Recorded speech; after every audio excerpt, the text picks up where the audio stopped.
Hey, what's up YouTube? I'm gonna do a video on how to rebuild your front suspension system piece by piece instead of buying the whole McPherson strut assembly. But first I'd like to give a quick shout out to all the YouTubers out there who have helped me build my knowledge base and given me the courage to do these type of projects, and all those car guys out there posting their knowledge and experience on various car forums. And lastly, one of my best friends, John, he's been a mechanic working at dealers for over 20 years. I love bouncing ideas off of him, and he always tries to help me out whenever I get stuck or am debating about a problem. So basically, this is called McPherson strut. It's where they combine the coil with the strut. And a lot of people decide to change this as one whole unit. But I decided to purchase each piece separately and put it all together myself, which is a lot more time consuming and more expensive. But basically, I'm working on a 94 Mazda minivan, and so yeah, it's 29 years old and they don't sell these complete assemblies. It has 235,000 miles on it, so this is the first time I'm replacing the front suspension.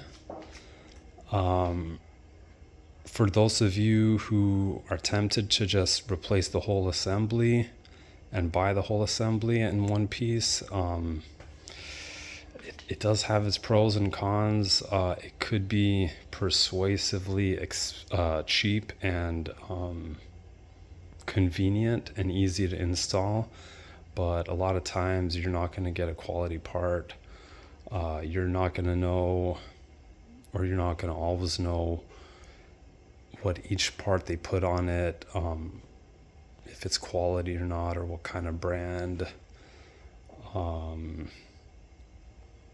I've heard stories of them performing even worse than the stock suspension right off the shelf. And even if they do perform a little better, a lot of times they don't last long at all, maybe like 10,000-15,000 miles. So basically, the only original part I used is the coils. I painted them red just to make everything look new. And I know it's kind of ridiculous because it is a minivan, but part of the coil was rusted on the very bottom, which is typical because that's the part that holds the most moisture and gets the most metal to metal contact. If I could go back in time though, I wouldn't have painted it because it literally took like 3 hours. I put a total of 8 paint coats, waited like 10 to 20 minutes between each coat. I mean, technically it was 4 paint coats, and then I would flip it 180 degrees and then do another 4 paint coats. But yeah, 3 hours was a little too much. Anyways, though, I like how it looks. So here's basically my experience on this project, and I want to give you guys some tips and tricks and little details to pay attention to that are commonly overlooked. First thing, when you have a McPherson strut assembly, which most vehicles do these days, it can be very tricky to know if they need replacement because the gradual decline in performance over time can be very hard to notice. So it is a good idea, if you're not sure, maybe have someone test drive it or take it to a lineman shop and see their opinion if it feels like floaty or not. But of course, I mean, you might be lucky and it could make some strange noises, and that could alert you that they do need replacement. Um, but of course, if you have a strut by itself, like some vehicles do in the rear, like you see this silver tube right here, those are very easy to tell if they're bad because the vehicle will sag. You'll see a much smaller gap between the rear fender and the tire, and you could press on the bumper down and it will bounce a couple times. So basically, these are all the parts I bought. I bought the strut, the boot. Luckily, the boot came with a dampener. And I bought the strut mount. And yeah, that's the other original part I used. This is called the upper spring sheet. It's just a piece of metal, which I also painted. So yeah, these are just a side-by-side comparison of the old and new parts. This is how bad my strut was. Yeah, basically I was able to press it down very easily and it didn't even come back up. It's been like this for 2 days now. So both sides were like that. So they needed major replacement. I got KYB, which is a very good, reputable brand for struts. I also got the boot, which is KYB. One tip for you guys is, I mean, it's kind of ironic, but KYB, they outsource their strut mounts. So they outsource it to third-party vendors, so it's not really technically made by KYB in Japan. And they aren't known for good quality strut mounts when they outsource them to third parties. So instead of getting KYB strut mount, I got Moog, which is also a very good, reputable brand made in, I think, Taiwan or Japan. Anyways, so that's those were my brands of choice. I spent about $300, no, $320 on everything. I've gone to so many junkyards over the years to get pieces for my van, and incredibly, I never saw a van there with new struts or even an intact boot in the past 10 years, because I was really tempted to just get one from the junkyard with intact strut boot and at least a good strut mount. But yeah, I had no luck. I mean, the strut mounts were fairly better than mine.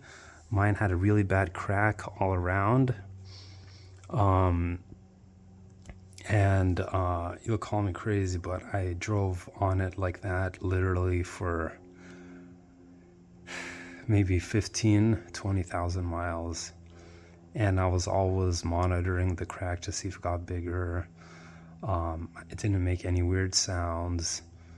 I did a lot of research online to see if it's safe. Of course, I got, conflicting views. A lot of people say these do have a steel plate in it, so even if the rubber's cracked, the strut piston won't just pop through if the crack gets big enough.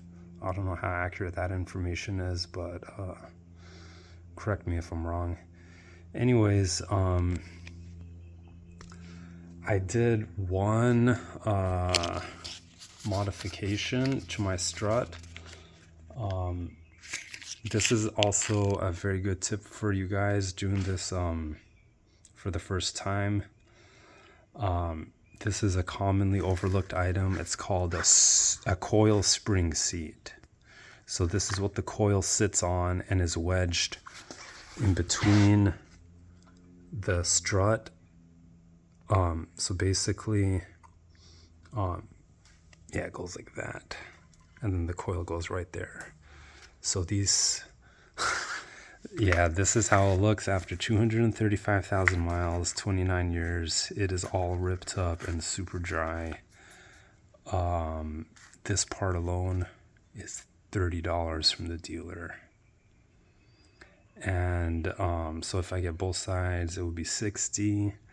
I was reading online that most vehicles do come with upper and lower coil spring seats. I'm pretty sure mine just came with the upper, not the lower, from the factory, according to the dealers.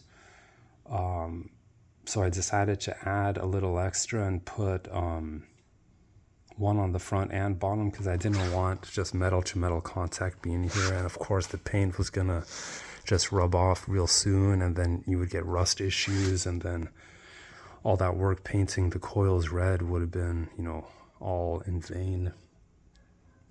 So basically I saved $120 for the upper and lower coil spring seats by using a heater hose, which I slipped on the coils.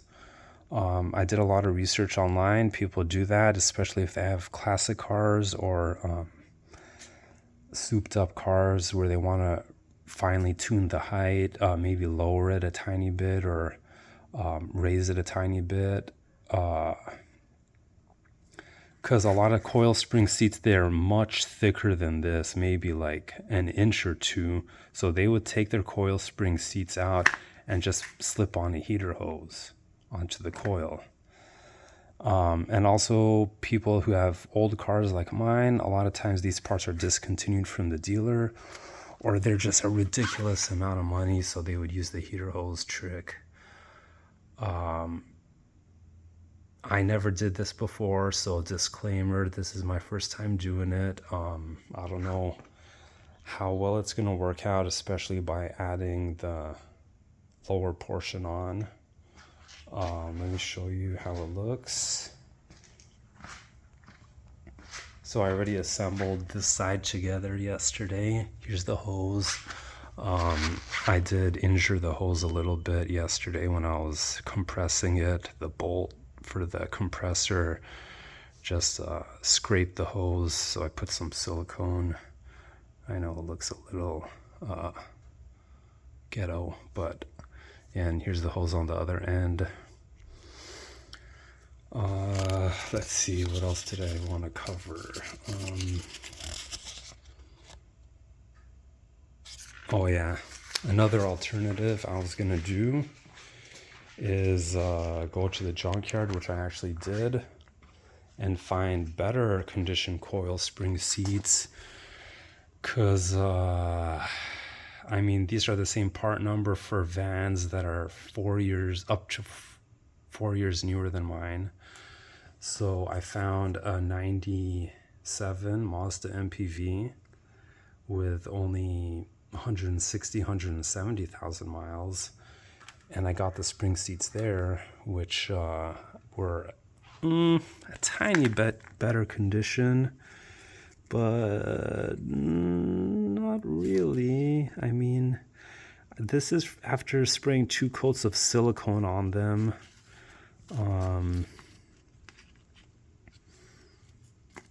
Yeah, and the junkyard wanted to charge me like $7 for each of these. Can you believe it? Regardless of this condition, they wanted $7 for each of these.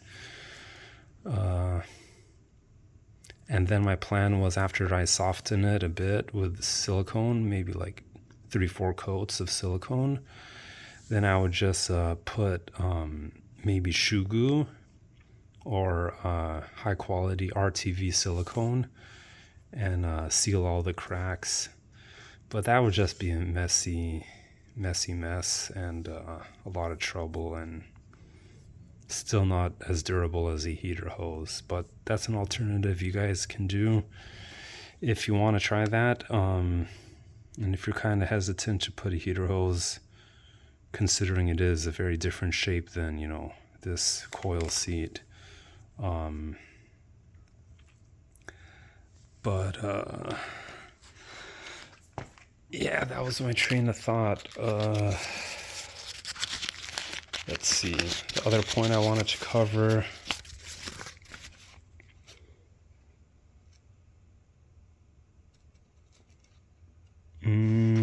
let's go outside. Let me show you the coil that I'm gonna compress for the other side, the passenger side. So this is my little work area. I would strongly recommend, if you never did this before, to do some research, watch a few YouTube videos on safety precautions, because this can be very, very dangerous using these hand tools.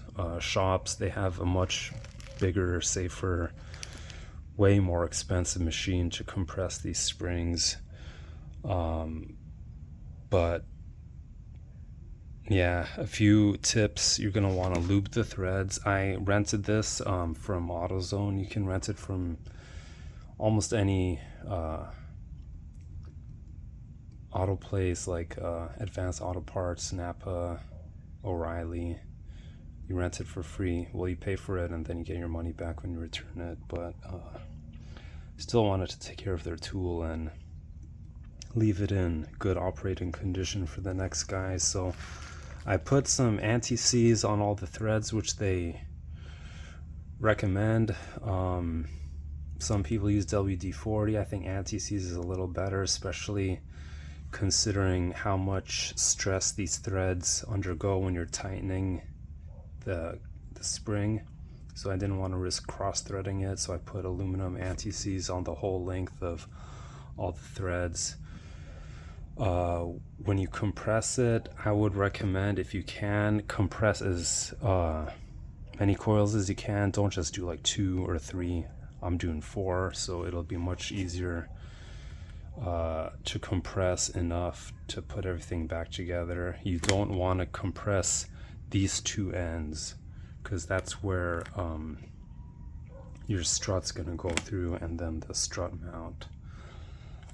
And also you want them to be almost as closely aligned as possible. I know they're off kilter a little bit, but that's the closest you can get, or I can get, with this coil. And I'm resting them on a couple pieces of wood to make them a little leveled. See? And then you're going to want to go back and forth tightening them. I would basically, let's see.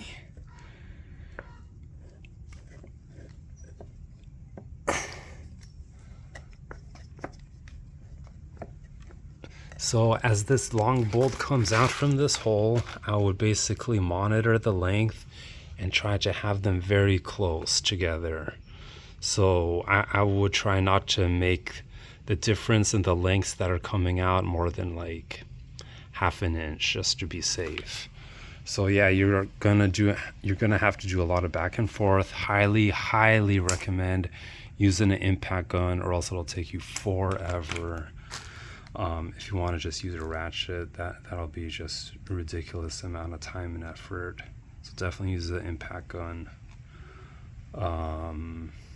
What else? So basically I would compress these enough so that barely 2 of my small fingers can fit between these 2 coils, or these 2 coils. So yeah, you're gonna compress it like more than 50%. And then let me show you guys one more thing.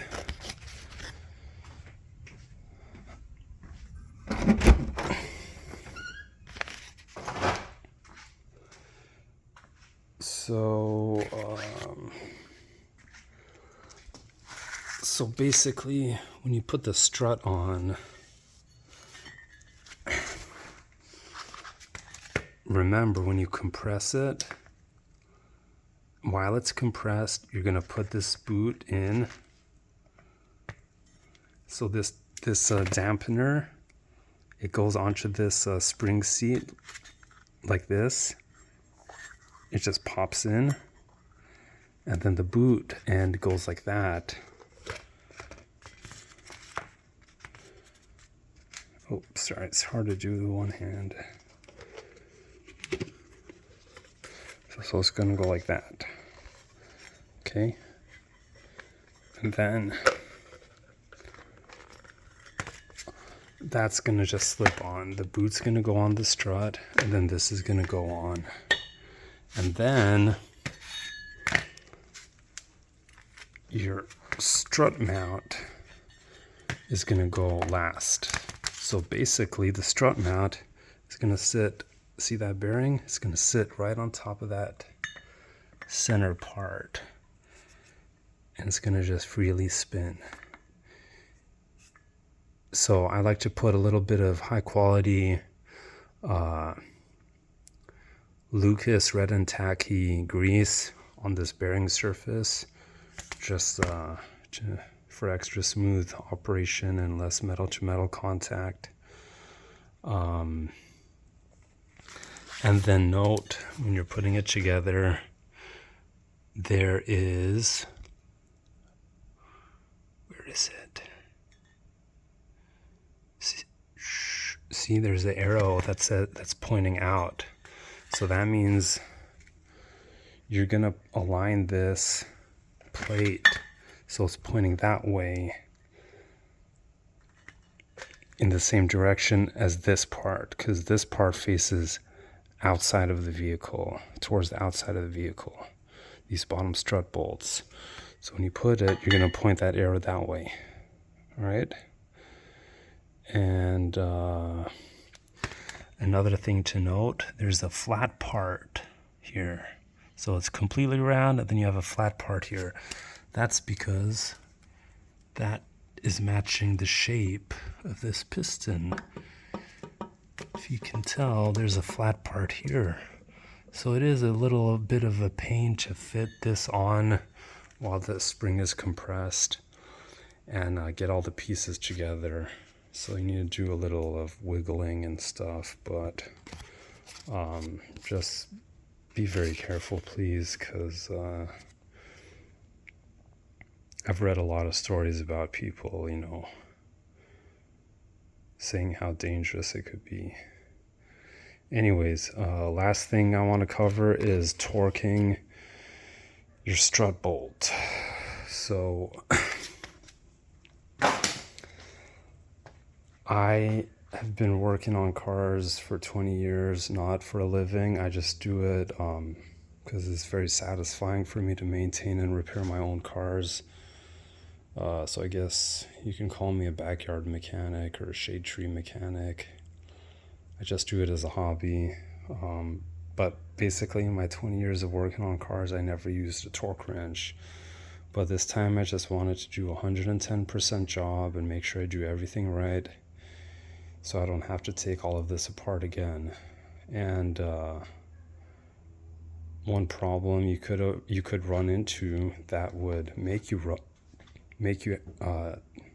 take everything apart again is if your new strut mount fails by over torquing the bolt, which a lot of people do. They use an impact gun, even though it only needs, depending on the vehicle, like mine needs only 45 to 59 foot-pounds of torque, which isn't much at all. You could easily do that with a 1/2 inch ratchet or even a 3/8 inch ratchet. So just to be safe, I got the torque wrench and I'm going to torque the center bolt down. You want to just snug it good when the coil is compressed, and then you're going to decompress the coil after everything's apart, together. And then when you put on the vehicle, that's when you're going to torque it, when the weight of the wheels are on the ground. So when everything's put back together, you're going to lower the car off the jack, put the weight on the wheels, and then torque the center bolt. And let me show you something. So mine also came with a washer and a lock washer. So remember, the flat washer goes on the bottom, and then you have your lock washer, and then the nut. Okay, And I'm gonna have to use the old washer, which is fine, and the lock washer. Yeah, the new ones didn't come with that, but that's fine. You want to also pay attention to which side was top, which side was bottom. You could tell by the marks that see that indentation, that's where the lock washer made contact, so you know that this will be the bottom, and then that's where the lock washer was going, where that little mark it made was. So yeah, the bearing will fail if you over torque it. It might not fail right away, but it could fail pretty soon, in a few thousand miles, so you want to be careful and not over torque it. So those are all the tips and tricks I have for you today about how to rebuild your McPherson strut piece by piece. Please be careful. Feel free to confirm or deny everything I said in this video. Do your own research. If you have any hesitancy about anything, and great resource which I always use is just basically YouTube, my own repair manual for my car, and various car forums. So leave me any comments or questions. Hope you enjoyed the video. Hopefully it was helpful, and I'll see you guys soon. Wish me good luck on the rest of this project, and if you want any updates on how it went, let me know. All right, bye.